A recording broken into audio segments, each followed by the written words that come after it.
इस समय सारी दुनिया में कोरोना पेंडेमिक, कोरोना महामारी जो 100 साल के बाद आई है, किसी को नहीं पता था कि ये कोई महामारी हिंदुस्तान में आने वाली है या दुनिया में आने वाली है। ये आ चुकी है।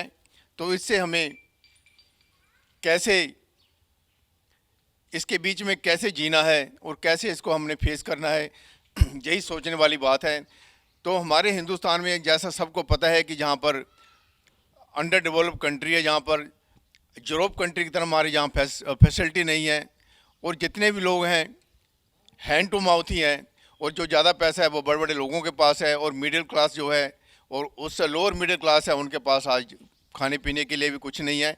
तो दूसरा नंबर है कि मेडिकल के साथ साथ यहाँ एजुकेशन सिस्टम है जो हमारा अंग्रेज़ों के वक्त से चला आ रहा है।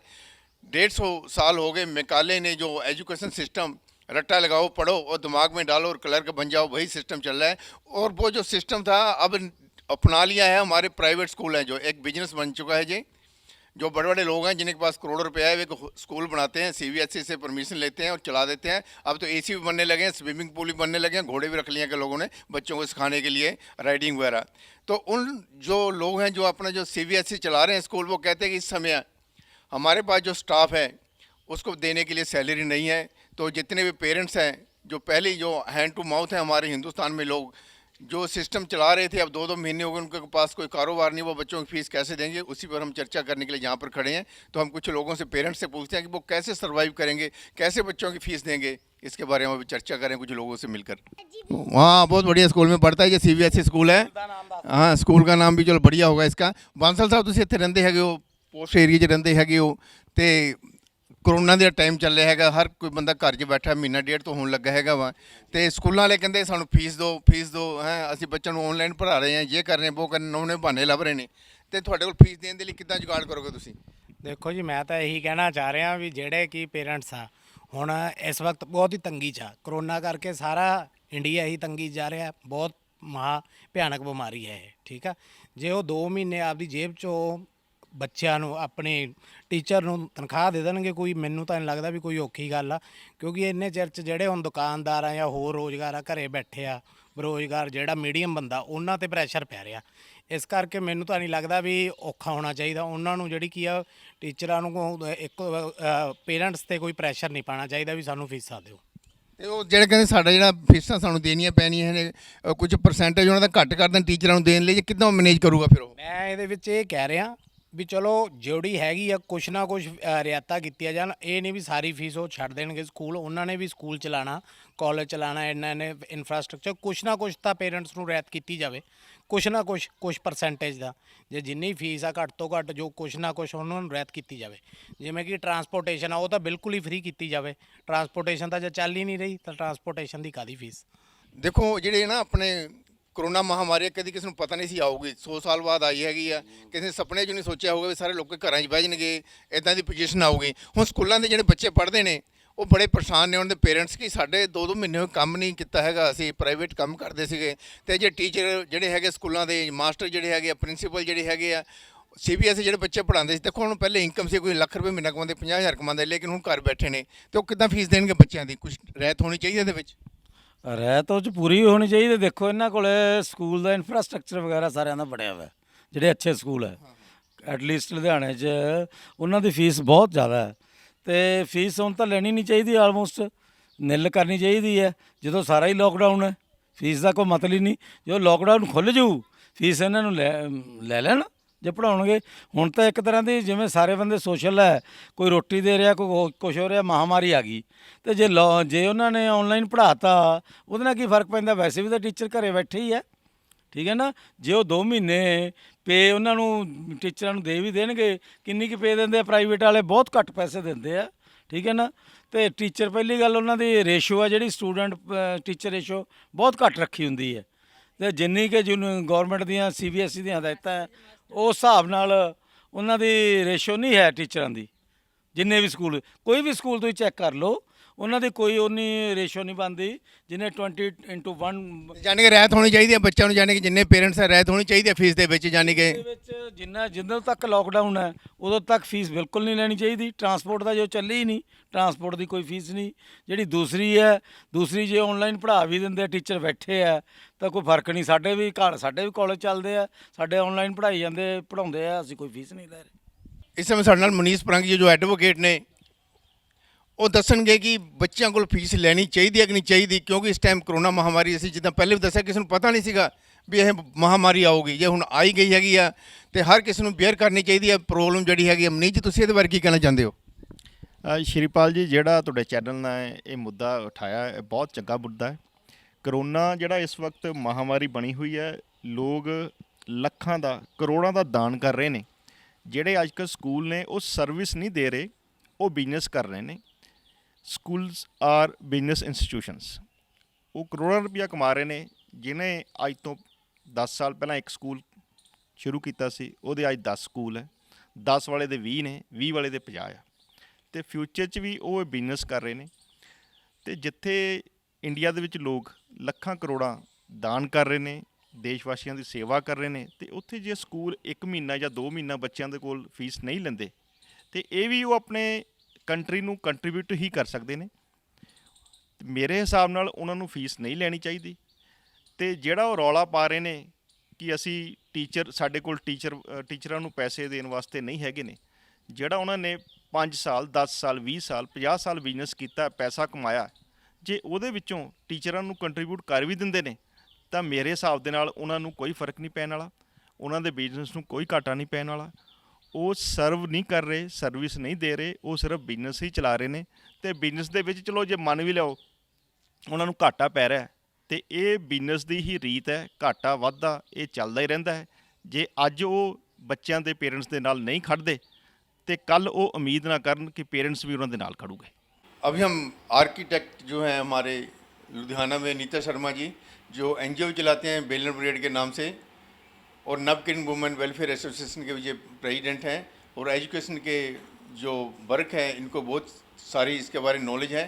तो हमें ये बताएंगे जो बच्चों की फ़ीस ली जा रही है आजकल, जो स्कूल हैं सीबीएसई के या दूसरे स्कूल हैं, कि बच्चों की फ़ीस हमें दी जाए, क्योंकि यहाँ पर कोरोना महामारी किसी को पता नहीं था, 100 साल बाद आई है, किसी को पता नहीं। ऐसी महामारी भी होती है जैसे भी लोग घरों में बैठेंगे। फर्स्ट टाइम लॉकडाउन हुआ है लोगों की ज़िंदगी में, तो इस समय जब लोग कारोबार नहीं कर रहे, तो उस समय जो स्कूल कहते हैं, स्कूल के जो डायरेक्टर हैं या जो ऑनर हैं कहते हैं कि वो फीस दें, बच्चे जितने भी हैं, जो कि बच्चे पढ़ नहीं रहे, घरों पे बैठे हैं, क्या ये ज़रूरी है जी? नमस्कार, मैं अनीता शर्मा, प्रोफेशनली आर्किटेक्ट हूँ, करियर काउंसलर भी हूँ और एक सोशल वर्कर भी हूँ।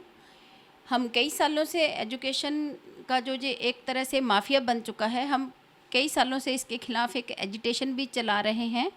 और जैसे साल की साल सारे के सारे फ़ंड रिवाइज़ करते हैं और फ़ीसें बढ़ाते हैं, किताबें इनकी अपनी जो छपाई होती है वो सारे का सारा इन्होंने एक तरह से माफिया बना रखा है और करोड़ों रुपया जे बच्चों से ऐंठते हैं।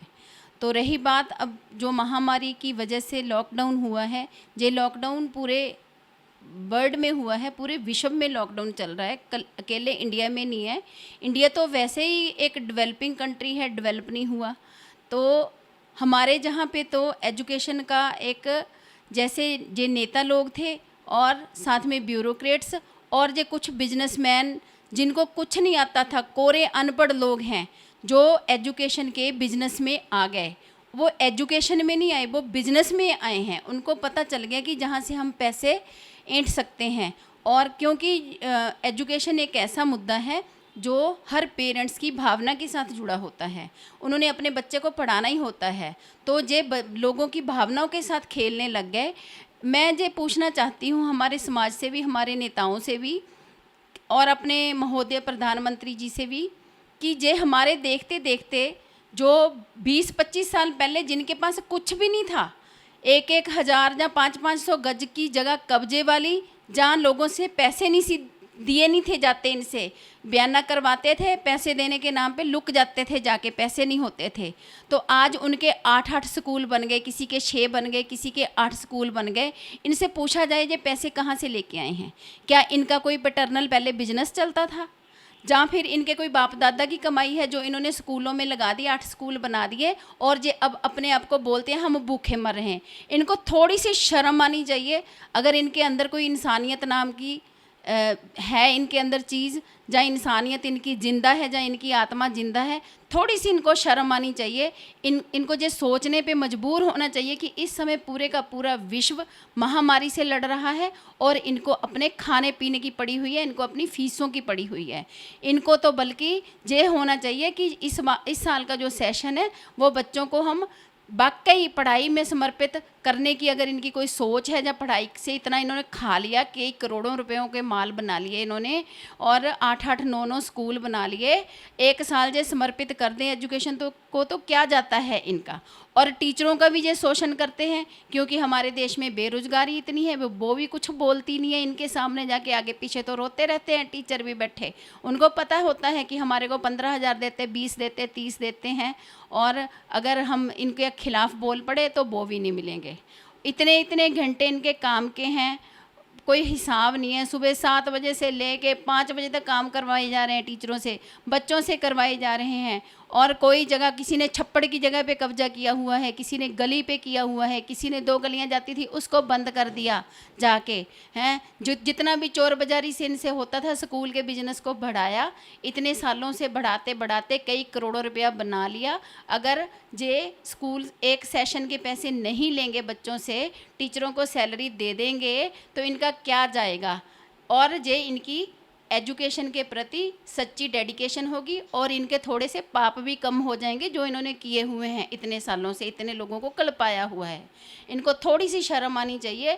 जे इस समय इतने हॉरिबल माहौल में भी इनको अपने पैसों की पड़ी हुई है, इनको फीसों की पड़ी हुई है, और नए नए ढकोसले करते हैं। देखो, ऊपर से हम ऑनलाइन पढ़ाई करा रहे हैं। ऑनलाइन पढ़ाई का क्या मतलब है? ऑनलाइन सारे दिन बच्चे फ़ोन हाथ में पकड़ के बैठे रहते हैं, जहाँ लैपटॉप मांगते हैं, कंप्यूटर। कहाँ से जो पेरेंट्स नॉर्मल हैं वो कहाँ से इतने पैसे लगा लगा के एकदम से लैपटॉप ला के दें, या बढ़िया बढ़िया फ़ोन ला के दें जिसके ऊपर सारे ऐप लोड हो सकते हों, और पता नहीं बच्चे क्या क्या खोल खोल के उसके ऊपर देखते हैं। स्कूलों में से तो इनसे पढ़ाई कराई नहीं जाती।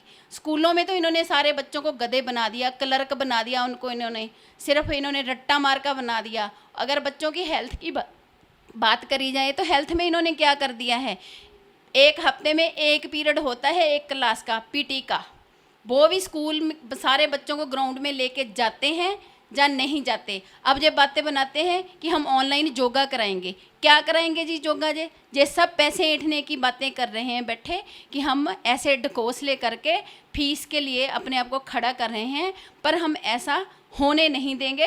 पूरा समाज इनके खिलाफ एकजुट है।